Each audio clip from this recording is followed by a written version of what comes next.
Hi, this is Chris from Rekkid Talk, and so we're going to do the alternate vinyl tag, the Stuntrock Confusion version of the final tag for the year that is 2024. So let's do the first prompt. Show the longest vinyl record quest you finally got in 2023. Well, I don't really consider myself a Grails guy.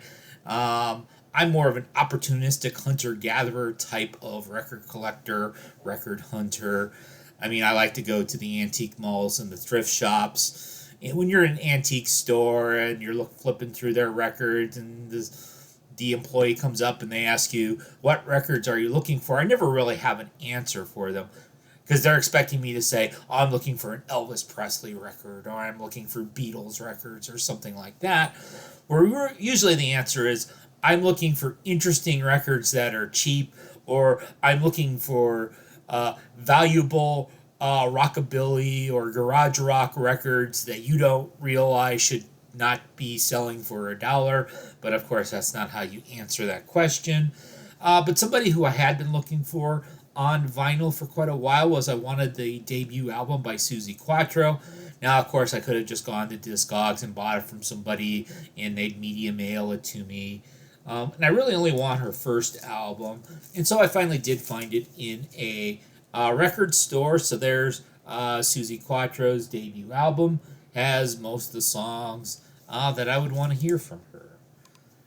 Next prompt. Show the best deal you got in 2023. So again, this is sort of on my opportunistic hunter-gatherer.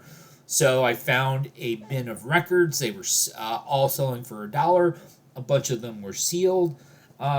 I mean, this wasn't on my want list. It wasn't like I had this on my Discogs want list, but the debut album by Sade, Diamond Life, it was sealed. Well, it's not sealed anymore because I'll show you the label. I've decided that I did want to listen to it, but I got it mint condition for $1.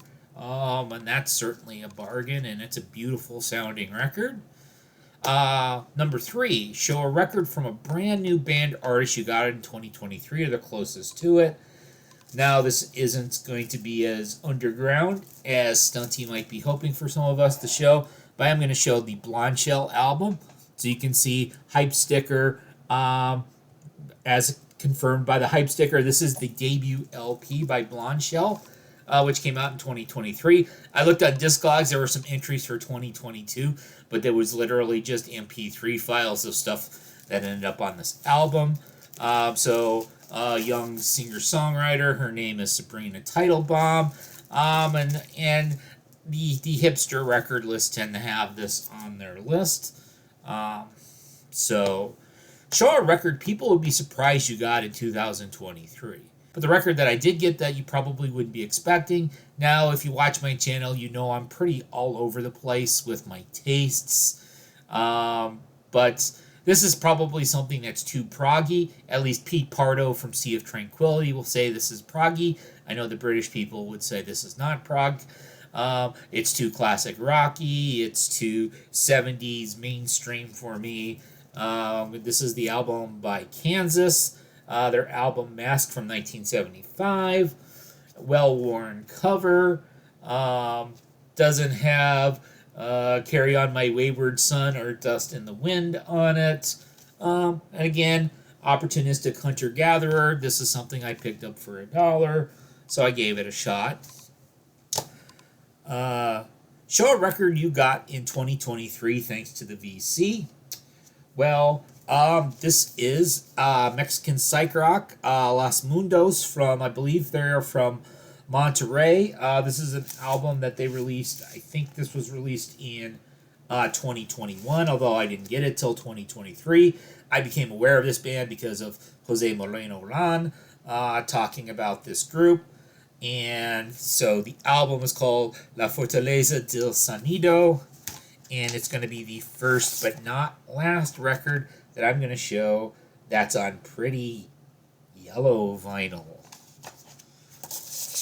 So, show a record from your teens that you got or upgraded to vinyl in 2023.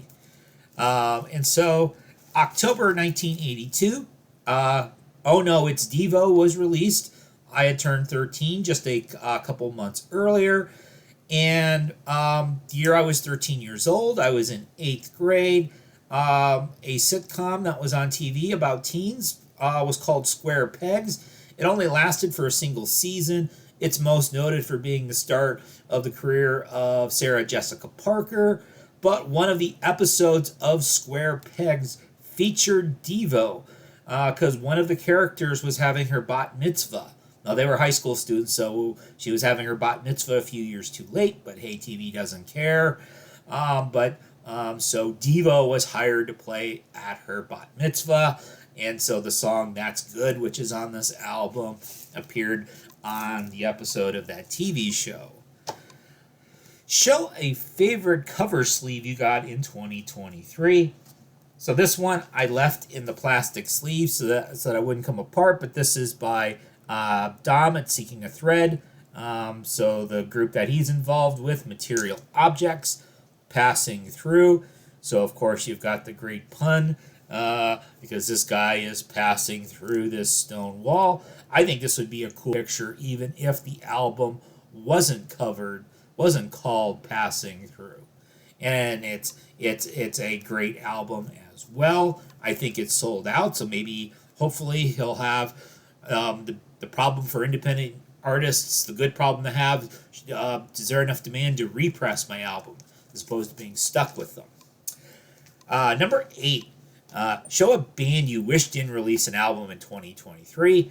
So I had a rant about certain artists that I find distasteful. I chose to end up editing it out. I just decided to redact it and focus on artists that I actually like. Number 9, show a record you got as a present or VCLT in 2023. And so from Sean, the ex-collector, or whatever his name is this week, this is Joy's Union Group, Boredom Euphoria from 2022. And so they're from Austin, Texas, and their sort of self-description. This is the other one that's on cool yellow vinyl.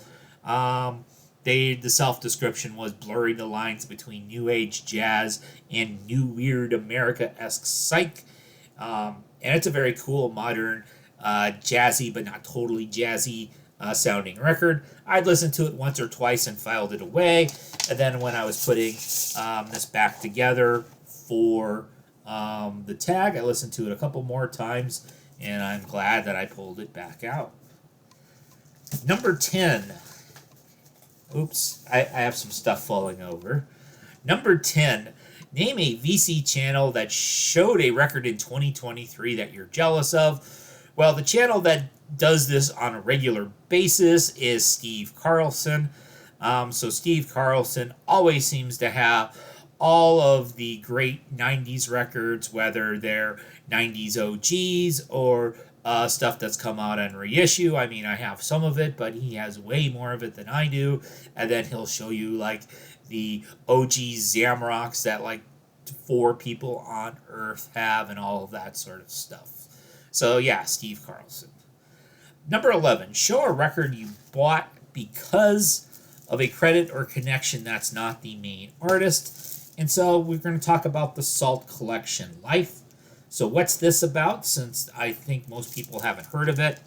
And let me show you the vinyl. I got the green and blue edition.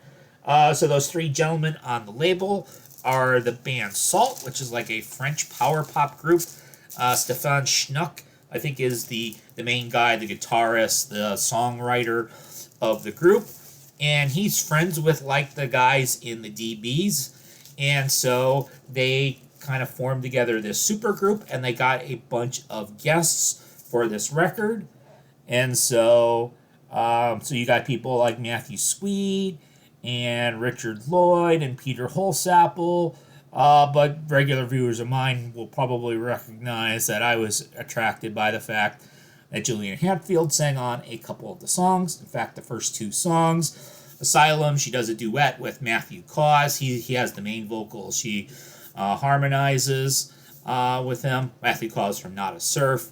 And then the second song where she's the lead vocalist, and there's a great guitar solo by Richard Lloyd. So that was what got me searching out and listening to some of the songs, and then eventually picking up the record. Number 12, an artist you hope to see a new album or reissue of in 2024. Well, this is something I always answer. No means no. Alternative Tentacles has been very slow in reissuing stuff, but Wrong finally is coming out in reissue. I mentioned it in the Punk vinyl tag. I've pre-ordered it. I'm supposed to get it in like a month or so. Number 13, show, band, or record you want to spend more time in investigating in 2024.